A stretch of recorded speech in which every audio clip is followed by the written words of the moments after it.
আসসালামু আলাইকুম, সবাইকে স্বাগতম কেমিস্ট হাব এনইউ চ্যানেলে। আপনারা দেখছেন অনার্স প্রথম বর্ষের মৌলিক অজৈব রসায়ন একের পেইড ব্যাচ। তোমরা নিশ্চয়ই জানো যে 2024-25 সেশন থেকে অর্থাৎ 2025 সাল থেকে জাতীয় বিশ্ববিদ্যালয়ে একটি নতুন সিলেবাস রচিত হয়েছে। সেই সিলেবাসের আলোকে একদম নতুন সিলেবাসের নতুন বই দিয়ে মৌলিক অজৈব রসায়নের বেশ কিছু পরিবর্তন করে, সূচিপত্র থেকে বেশ কিছু পরিবর্তন করে, অধ্যায়ভিত্তিক পড়াশোনার বেশ কিছু আপডেট করে তারপর হচ্ছে আমরা একটি নতুন কোর্স রচনা করেছি। তো তোমরা এই সিলেবাসের আলোকে যারা পরীক্ষা দিচ্ছ এবং যারা হচ্ছে অজৈব রসায়ন নিয়ে চিন্তিত আছো, তারা সঠিক জায়গাতেই আছো। তোমরা কেমিস্ট হাব এনইউতে আছো এবং এখান থেকে আমরা মৌলিক অজৈব রসায়ন শেষ করে ফেলবো ইনশাল্লাহ। তো যারা আমাদের পেইড ব্যাচে আছো তারা তো আছোই, কিন্তু যারা আমাদের পেইড ব্যাচে নাই তারা জলদি আমাদের পেইড ব্যাচে জয়েন করে ফেলো। আমরা ঠিক নতুন সিলেবাসের আলোকে মৌলিক অজৈব রসায়ন একের পেইড ব্যাচটি শুরু করে দিয়েছি এবং এর মাধ্যমে আমরা হচ্ছে ফাইনাল পরীক্ষার প্রিপারেশন নিয়ে নেব ইনশাল্লাহ। তো আজকে আমরা মৌলিক অজৈব রসায়ন একের সিলেবাসটা কি সেটা একটু দেখি এবং নতুন বইয়ের ভেতরে কি আছে এবং কি সূচিপত্রের প্রথম অধ্যায়টা কি সেটা নিয়ে আমরা একটু ডিসকাস করব এবং প্রথম অধ্যায়ের বেসিক সম্পর্কে জানবো, প্লাস হচ্ছে প্রথম অধ্যায় থেকে আমরা বেশ কিছু প্রশ্ন আজকে সলভ করব। তো যারা ক্লাস আমাদের পেড ব্যাচে জয়েন করতে যাচ্ছ তারা ডেমো হিসেবে ক্লাস নিতে পারো। আশা করছি তোমাদের সময় ওয়েস্ট হবে না বা অপচয় হবে না। তো দেখো, ন্যাশনাল ইউনিভার্সিটিতে যারা অনার্স ফার্স্ট ইয়ারে পড়াশোনা করতেছো বা যারা কেমিস্ট্রি ডিপার্টমেন্টে পড়াশোনা করতেছো, তোমাদের জন্য এই মেজর অজৈব রসায়ন বা ফান্ডামেন্টালস অফ ইনঅর্গানিক কেমিস্ট্রিটা মেজর একটি কোর্স এবং এখানে পরীক্ষা হবে 100 মার্কে। তো মূলত তোমাকে 80 মার্ক হচ্ছে পরীক্ষা দিতে হবে, তত্ত্বীয় পরীক্ষা, আর 20 মার্ক থাকবে তোমার ইন কোর্স এক্সাম। তোমরা তোমাদের বিশ্ববিদ্যালয়ে বা কলেজে তোমরা হচ্ছে যে যেভাবেই আসো, ইন কোর্স পরীক্ষা অবশ্যই তোমাদের দিতে হবে এবং এই ইন কোর্স পরীক্ষা দেওয়ার ফলে দুইটা ইন কোর্স তোমাদের নেওয়া হবে 20 মার্ক করে। তো দুইটা ইন কোর্স থেকে হচ্ছে তোমাদের গড় মার্ক করে তারপর হচ্ছে সেটা ফাইনালে যোগ হবে। সো এই 20 মার্ক থাকবে হচ্ছে তোমাদের, মূলত এই 100 মার্কের মধ্যে 20 মার্ক থাকবে ইন কোর্সের মার্ক, আর তোমাদের তত্ত্বীয় যে পরীক্ষা বা থিওরিটিক্যাল যে পরীক্ষা সেটা হচ্ছে 80 মার্কের এবং এটার ক্রেডিট হচ্ছে 4। তো আশা আশা করি এতটুকু হচ্ছে বেসিক তোমরা টোটালি মোটামুটি বুঝতে পেরেছো। তো আমরা চলে যাব যে তোমাদের এই যে দেখো, তোমরা এখানে ইংরেজিতে মানে মেইন যে সিলেবাসটা যেটা জাতীয় বিশ্ববিদ্যালয় প্রণয়ন করেছে সেই সিলেবাসের টপিকসগুলো এখানে দেওয়া আছে। টোটাল চ্যাপ্টার হচ্ছে 6টা। ঠিক আছে, এই 6টা চ্যাপ্টারের মধ্যে প্রথম যে চ্যাপ্টারটা সেটার নাম হচ্ছে পরমাণুর গঠন। তো আজকে আমরা পরমাণুর গঠন সম্পর্কে জানবো এবং এখান থেকে যেই প্রশ্নগুলো আসে মূলত সেই প্রশ্নগুলো সম্পর্কে আমরা অবহিত হব এবং সমাধান করবো ইনশাল্লাহ। তো প্রথমে আসি, পরমাণুর গঠনটা কি। দেখো, একদম অনেক আগের কথা বলতেছি, ধরো খ্রিস্টপূর্ব 400 অব্দের দিকে। তখন হচ্ছে দুটো বিজ্ঞানী ছিলেন, একজন নাম হচ্ছে অ্যারিস্টটল, একজন নাম হচ্ছে ডেমোক্রিটাস। তোমরা অবশ্যই দুজনের নাম জানো। এই অ্যারিস্টটল আর ডেমোক্রিটাস দুইজন বিজ্ঞানীর মধ্যে ডেমোক্রিটাস বিজ্ঞানী ছিলেন হচ্ছে মোটামুটি হাসি খুশি, সবসময় হাসি খুশি থাকতেন এবং হচ্ছে মোটামুটি হচ্ছে উনি যে থিওরিগুলো দিতেন খুবই ফ্র্যাঞ্চাইজভাবে থিওরিগুলো দিতেন। কিন্তু এই বিজ্ঞানী অ্যারিস্টটল হচ্ছেন খুবই একটু গম্ভীর টাইপের, ঠিক আছে, মানে উনি বেশি একটা হাসি খুশি না এবং একটু গম্ভীর টাইপের। তো বিজ্ঞানী ডেমোক্রিটাস হচ্ছে দুইজনের মধ্যেই একটা বিষয় নিয়ে একটু মতবিরোধ ছিল। সেটা হচ্ছে, মনে করো পৃথিবীতে যতগুলো পদার্থ আছে, ধরো এই কলমটাকে যদি আমি ভাঙি, ভাঙতে ভাঙতে ভাঙতে ভাঙতে একদম আহ, কত পর্যন্ত আমি ভাঙতে পারবো? এটা কি এমন কোনো পর্যায়ে আসবে যে সেই পর্যায়ে আমি এটাকে আর ভাঙতেই পারবো না, এটাকে হচ্ছে আমরা আর বলা যায় ক্ষুদ্র করতে পারবো না? এরকম কি কোনো পর্যায়ে আসবে তোমার মনে হয়? তো এটা নিয়েই হচ্ছে খ্রিস্টপূর্ব 400 অব্দে অ্যারিস্টটল এবং ডেমোক্রিটাস এই দুজনের মধ্যে হচ্ছে দুইটা থিওরি আসে। তো বিজ্ঞানী ডেমোক্রিটাস বলেছিলেন যে পদার্থকে ভাঙতে ভাঙতে ভাঙতে ভাঙতে এটা এমন একটা পর্যায়ে যাবে যেটাকে আর ভাঙা যাবে না, অর্থাৎ এটার ভিতরে একটা ক্ষুদ্রতম অংশ এসে পড়বে, যে অংশটাকে আমরা আর ছোট করতে পারবো না বা ভাঙতে পারবো না। তাহলে ডেমোক্রিটাস বললেন কি, যে এটাকে আর ভাঙা যাবে না, মানে একটা শেষ পর্যায়ে এটার অবশ্যই আছে ভাঙতে ভাঙতে ভাঙতে ভাঙতে। আর বিজ্ঞানী অ্যারিস্টটল বলতেছেন যে না, পৃথিবীতে যতগুলো পদার্থই আছে সবগুলো পদার্থ কি তুমি আজীবন ভাঙলেও এটা শেষ হবে না, মানে এটা কোনো ক্ষুদ্রতম কণিকা নাই, এটা তুমি পানির মতো হচ্ছে যত পারো তত বেশি ভাঙতে পারবা। ঠিক আছে, তো দুজন বিজ্ঞানীর দুইটা থিওরি ছিল। তো পরবর্তীতে 1803 সালে আরেকজন বিজ্ঞানী জন ডাল্টন উনি বলছেন যে হ্যাঁ, ডেমোক্রিটাস ওয়াজ রাইট। কোনো একটা পদার্থকে মানে তুমি যদি ভাঙতে ভাঙতে শেষ পর্যন্ত যাও, অর্থাৎ পদার্থের একটা শেষ আছে বা ক্ষুদ্রতম কণিকা আছে, এই ক্ষুদ্রতম কণিকাকে বলা হয় পরমাণু বা অ্যাটম। এখান থেকে অ্যাটমের থিওরিটা আসে। ঠিক আছে, ক্ষুদ্রতম কণিকাটাকে কি বলা হয়? পরমাণু বা অ্যাটম।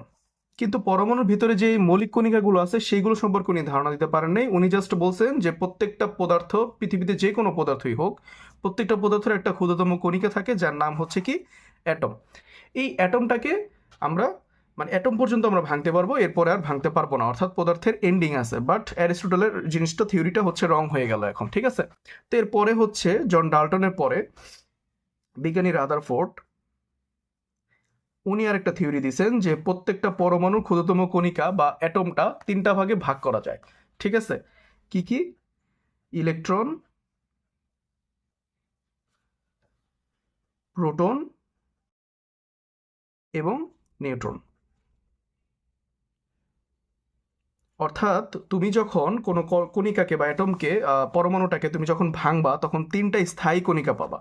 এছাড়া অনেকগুলো কণিকা পাবা, বাট তিনটা হচ্ছে স্থায়ী কণিকা পাবা। একটা হচ্ছে ইলেকট্রন, একটা হচ্ছে প্রোটন, আর একটা হচ্ছে কি নিউট্রন।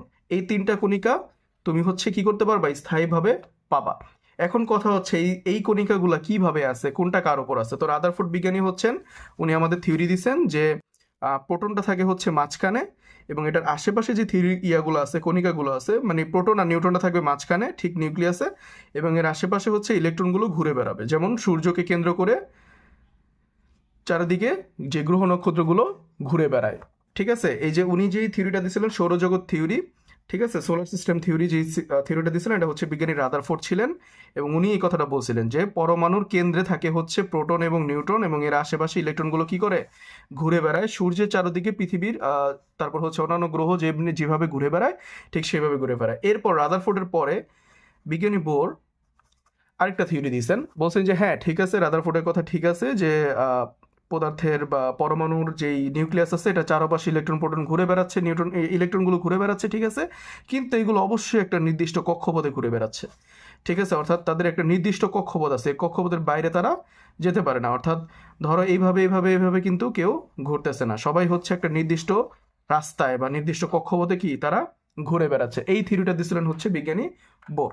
তো এইভাবেই মূলত পরমাণুর গঠন সম্পর্কে মানুষের বিস্তারিত আইডিয়াগুলো আসে। তো এই পরমাণুর গঠনের আইডিয়াটা কিন্তু শুরু হয়েছিল ঠিক খ্রিস্টপূর্ব 400 অব্দে, ঠিক আছে। যখন কিন্তু মানুষ পরমাণু সম্পর্কে কিছুই জানতো না, তখনই হচ্ছে এই বিজ্ঞানী অ্যারিস্টটল এবং ডেমোক্রিটাসের হাত ধরেই মূলত এই পরমাণুর গঠন সম্পর্কে মানুষের প্রশ্ন জাগে, এবং তারা এইগুলো নিয়ে একটা করে থিওরি দেওয়া শুরু করে। এবং লাস্ট ফিনিশিংয়ে হচ্ছে আমরা এখন বর্তমানে যেটা জানতেছি, ঠিক এটা হচ্ছে বিজ্ঞানের সর্বশেষ আবিষ্কার। কিন্তু এটাই আমার মনে হয়, এটাই মানে এখনো শেষ না, সামনে হয়তো আরো হচ্ছে তোমরা হচ্ছে আরো আপডেট পাবা বা আরো বিস্তারিত জানতে পারবা। তো এই ছিল আমাদের পরমাণু গঠনের যে বেসিক জিনিসটা সেটা। তো এখন আমরা দেখব এই পরমাণু গঠন সম্পর্কে আমাদের অনার্স লেভেলে কি ধরনের প্রশ্ন আসবে, এবং তোমাদের পরীক্ষার জন্য কোন প্রশ্নগুলো গুরুত্বপূর্ণ, যে প্রশ্নগুলোর টপিক তোমাদের বইয়ের মধ্যেও আছে, এবং তোমরা কোন প্রশ্নগুলো পরীক্ষার জন্য প্রিপারেশন নিবা। দেখো আমরা আমাদের পেড ব্যাচটা যেভাবে সাজাইছি সেটা হচ্ছে মূলত তোমাদের ইন কোর্স পরীক্ষায় কমনের মতো প্রশ্ন, এবং তোমাদের ইন কোর্স টেস্ট এবং ফাইনাল তিনটা পরীক্ষাতেই কমনের মতো প্রশ্নগুলো দিয়েই হচ্ছে মূলত আমরা আমাদের পেড ব্যাচটা সাজাইছি। তো প্রথমেই আমরা আসি পরমাণুর গঠন সম্পর্কে। প্রথম প্রশ্নটা কি, দেখো প্রশ্ন একটা হচ্ছে পরমাণু গঠন সম্পর্কিত বোর মতবাদের স্বতঃসিদ্ধগুলো উল্লেখ করো।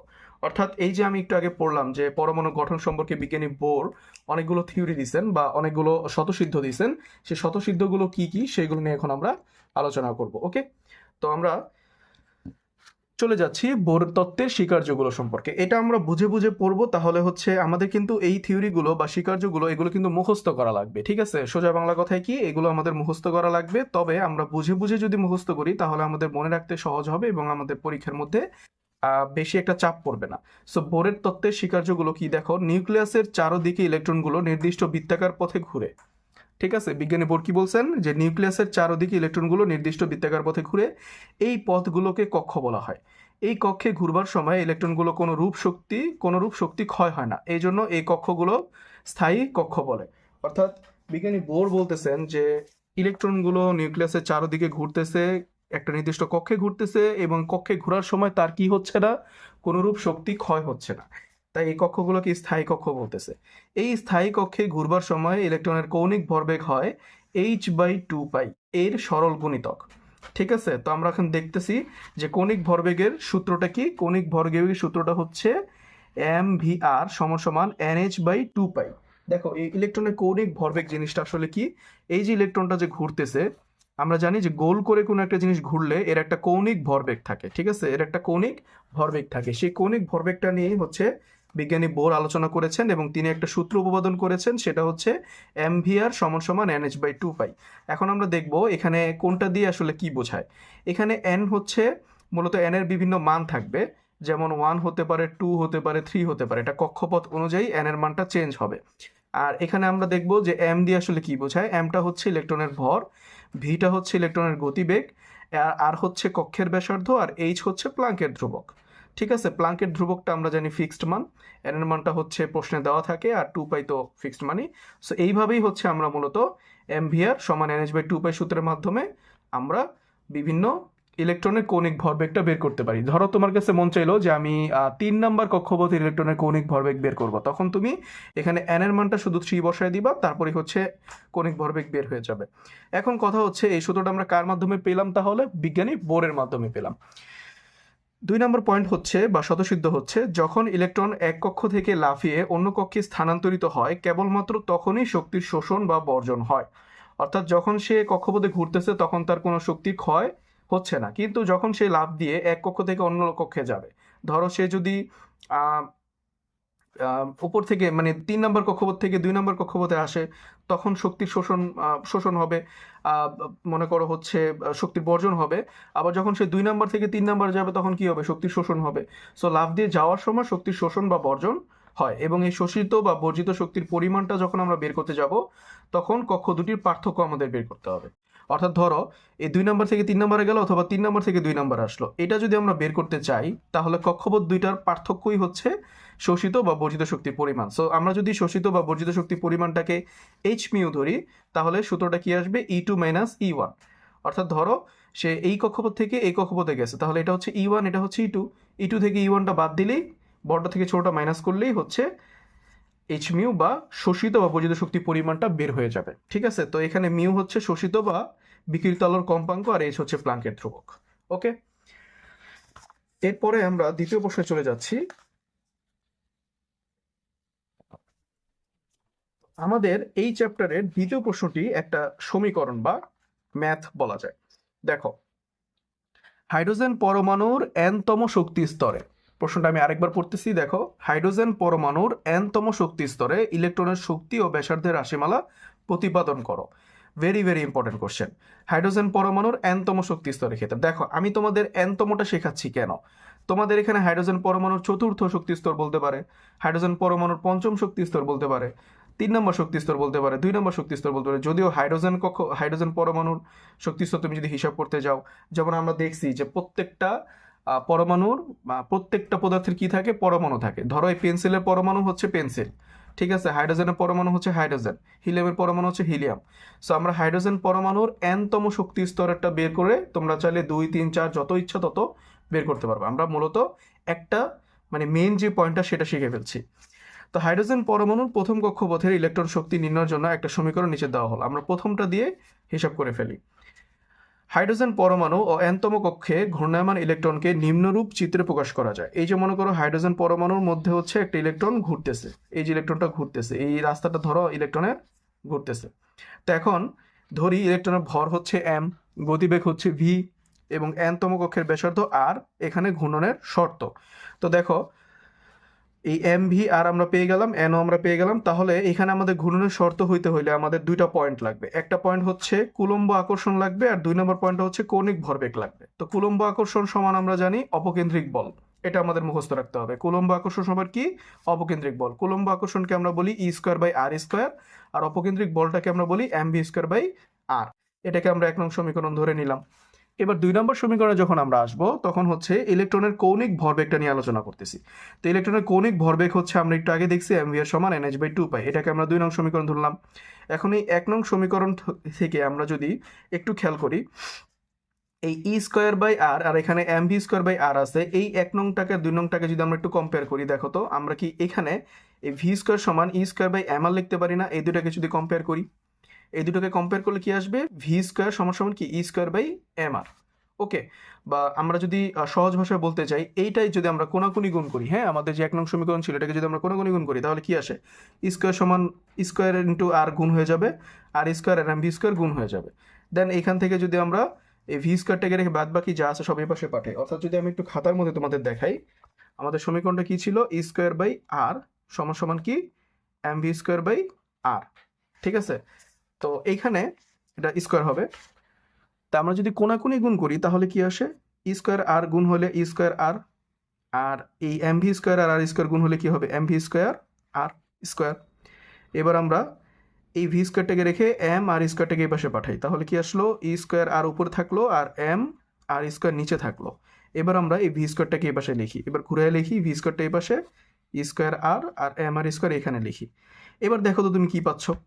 এই আর স্কোয়ার আর আর কাটাকাটি গেলে কি থাকে? জাস্ট নিচে একটা আর থাকে না? তাহলে কি আসলো? ভি স্কোয়ার সমান সমান ই স্কোয়ার বাই এম আর। তো এটাই কিন্তু আমাদের এই সমীকরণ, মানে 1 নং সমীকরণ থেকে কিন্তু আমরা এটা বানাইতে পারছি। এইভাবে কিন্তু এই লাইনটা আসলো। আবার 2 নং সমীকরণটা ঠিক আমরা একইভাবে করি, হিসাব করি, কোনাকুনি গুণটুন করি, গুণটুন করে হচ্ছে আমরা যদি ক্যালকুলেশন করি তাহলে 2 নং সমীকরণ থেকে আমরা পাবো ভি স্কোয়ার সমান N H by 2 pi M R. এটা কিভাবে আমরা পাইলাম দেখো, আমরা ফার্স্টে হচ্ছে ভিটাকে রাখবো, এম আরটাকে ওই পাশে পাঠাবো। তো এম আরটা এই পাশে গুণাকার আছে, ওই পাশে গেলে ভাগ হবে, কার সাথে? 2 পাই এম আর, 2 পাইয়ের সাথে গুণ হয়ে যাবে, তাহলে এম আর হয়ে যাবে নিচে 2 পাই এম আর। এরপর আমরা দোনো পাশে বর্গ করব, তাহলে আসবে ভি স্কোয়ার সমান N H by 2 pi M R square. ঠিক আছে, এটা হচ্ছে আমাদের, এটাকে ধরলাম 3 নং, এটাকে ধরলাম এখন আমরা 4 নং। তো এখন আমরা 3 নং সমীকরণও দেখতে পাচ্ছি ভি স্কোয়ার আছে, ভি স্কোয়ারের মান হচ্ছে এটা, আর 4 নং সমীকরণ আমরা ভি স্কোয়ারের মান এটা পাইলাম। তো আমরা ভি স্কোয়ার বাদ দিয়ে এটা সমান এটা লিখতে পারি। তো 3 নং 4 নং আমরা যদি তুলনা করি, 3 আর 4 নং তুলনা করলে আমরা পাবো E square by M R সমান এন এইচ, এই N square H square divide by 4 pi square M square R square. তো আমরা এই পুরোটা ক্যালকুলেশন করে ই স্কোয়ারটাকে রেখে এম আরটাকেও যদি এই পাশে পাঠাই দিই এবং কাটাকাটি করি, কাটাকাটি করলে আমরা ই স্কোয়ারের মান এটা পাবো। একইভাবে আমরা যদি চাই আর এর মানটাও বের করতে পারি, জাস্ট আর কে রেখে বাদ বাকি যা আছে যদি এই পাশে পাঠিয়ে দিই তাহলে আর এর মানটা আসবে এটা। অর্থাৎ আর কে আমরা কি হিসাবে ধরি? ব্যাসার্ধের সমীকরণ হিসাবে ধরি। সো এটাই হচ্ছে আমাদের ব্যাসার্ধের সমীকরণ। এখন কিন্তু আমাদের শক্তির সমীকরণ চাইছে। সো আমরা শক্তির সমীকরণটা কিভাবে বের করব দেখো, এনতম কক্ষে ইলেকট্রনের শক্তি যদি আমরা নির্ণয় করতে চাই, শক্তির সমীকরণটা হচ্ছে ইএন সমান গতিশক্তি যোগ স্থিতিশক্তি। তো গতিশক্তি সমান আমরা জানি হাফ এম ভি স্কোয়ার, আর স্থিতিশক্তি হচ্ছে কি মাইনাস ই স্কোয়ার বাই আর। দেন আমরা এই টোটালটাকে যদি হিসাব করি এম ভি স্কোয়ার মানে হচ্ছে ই স্কোয়ার বাই আর স্কোয়ার। তারপর হচ্ছে এটাকে আমরা যদি ক্যালকুলেশন করি, আমরা 1 নং সমীকরণ হতে এটার মান পাবো কি? Minus E square by 2r। এখন এই হাইড্রোজেন পরমাণুর জন্য প্রথম কক্ষপথকে আমরা আর1 বসিয়ে, যদি এখানে যদি আমরা প্রথম কক্ষপথের জন্য আর1 এর মানটা বসাই, তাহলে ইএন সমান আমরা কি পাচ্ছি? মাইনাস এই আর এর মানটা, এই যে আর এর মান কি ছিল? এই যে এটা ছিল, এই আর এর জায়গায় হচ্ছে আমরা এই সমীকরণটা মান বসাই দিলে আমাদের এই সমীকরণটা আসবে, এবং এটাকে টোটাল ক্যালকুলেশন করলে ইএন এর মান বের হবে এইটা, এবং এটাই হচ্ছে আমাদের নির্ণেয় শক্তির সমীকরণ। ঠিক আছে, তো তোমরা যেভাবে পড়বা সেটা হচ্ছে আমার নোট দেখে একবার খাতায় হচ্ছে নোট করবা, নিজে নিজে নোট করে দেন হচ্ছে ট্রাই করলেই তোমরা পেরে যাবে। আশা করি তোমাদের সমস্যা হবে না। তারপর যদি কারো সমস্যা থাকে তাহলে এগুলো রেখে দিবে, আমরা লাইভ ক্লাসে ইনশাল্লাহ সলভ করব। তো সবাই ভালো থেকো, সুস্থ থেকো, দেখা হবে নেক্সট ক্লাসে নতুন প্রশ্নে। আজকের ক্লাসটা এতটুকুই। তো যারা হচ্ছে আমাদের পেড ব্যাচে ভর্তি হতে চাচ্ছ তারা স্ক্রিনে দেওয়া হোয়াটসঅ্যাপ নাম্বারে যোগাযোগ করে আমাদের পেড ব্যাচে ভর্তি হতে পারো। আর যারা হচ্ছে ফেসবুক থেকে দেখছো বা হচ্ছে অন্য কোথাও থেকে দেখছো তারা ফেসবুক পেজে মেসেজ করতে পারো। তো সবাই ভালো থাকবে, সুস্থ থাকবে। আসসালামু আলাইকুম।